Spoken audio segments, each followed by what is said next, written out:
दोस्तों नमस्ते। आज की कविता एक ख़ास कविता है। बीते 1 अगस्त को दिल्ली कैंट इलाके में एक शमशान में दलित बच्ची के साथ दुष्कर्म किया गया और फिर उसकी हत्या कर दी गई। उसकी लाश को जलाने का प्रयास किया गया।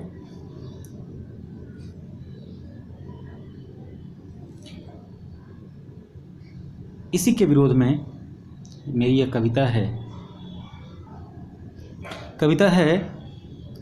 अभी अभी एक शमशान से लौटा हूँ। अभी अभी एक शमशान से लौटा हूँ, जहाँ थे एक अधजली चिता के अवशेष। अभी अभी एक शमशान से लौटा हूँ, जहाँ थे एक अधजली चिता के अवशेष। शमशान के बाहर थी हरबे हथियार से लैस पुलिस। सड़क के चप्पे चप्पे पर थी सरकार। शमशान के बाहर थी हरबे हथियार से लैस पुलिस। सड़क के चप्पे चप्पे पर थी सरकार, और एक घर में मचा था हाहाकार। सबकी आंखों में थे कुछ सवाल। सबकी आंखों में थे कुछ सवाल कि 9 साल की बच्ची ने किसका क्या बिगाड़ा था। वह तो शमशान को भी आंगन समझती थी और जलती हुई चिताओं को देख हंसती थी। सबकी आंखों में थे कुछ सवाल कि 9 साल की बच्ची ने किसका क्या बिगाड़ा था। वह तो शमशान को भी आंगन समझती थी और जलती हुई चिताओं को देख हंसती थी।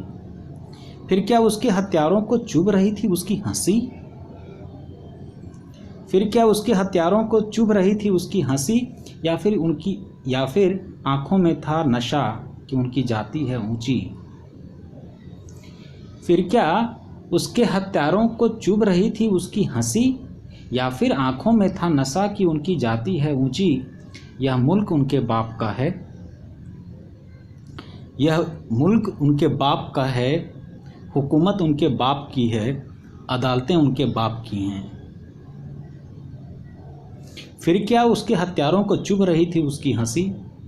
या फिर आंखों में था नशा कि उनकी जाति है ऊंची? या यह मुल्क उनके बाप का है। हुकूमत उनके बाप की है। अदालतें उनके बाप की हैं। बहुत बहुत शुक्रिया दोस्तों, धन्यवाद।